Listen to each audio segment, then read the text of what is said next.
akeh sing rumangsa kelangan pendekar rakyat sing wis lila dadi korban dicegal kono kene sebab belani rakyate sing dianggep ora penting lan tansah disingkirake.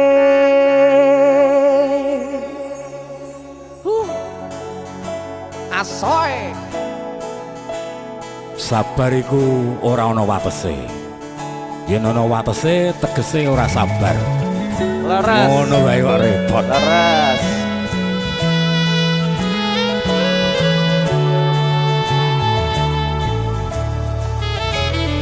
Rungono 3 tahun gonmu dadi presiden dipaksa mudhun parlemen. Jarine kasus ngono, jarine kasus ngene ning ra ono nyatane. Dese musik. Dadi balans politik orde baru. Dadi korban ambisi reformis palsu.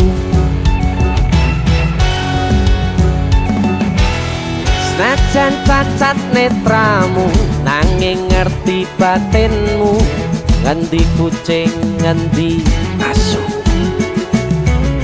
LSM opo partai ormas opo mong RT sing penting tumindake kelingan welingmu sing prasaja.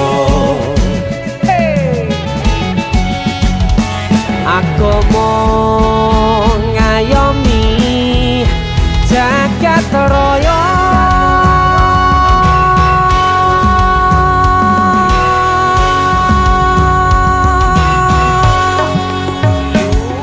Salungamu akeh sing rumangsa kelangan pendekar rakyat sing wis lila dadi korban dicegal kono kene sebab belani rakyate sing dianggep ora penting lan tansah disingkirake.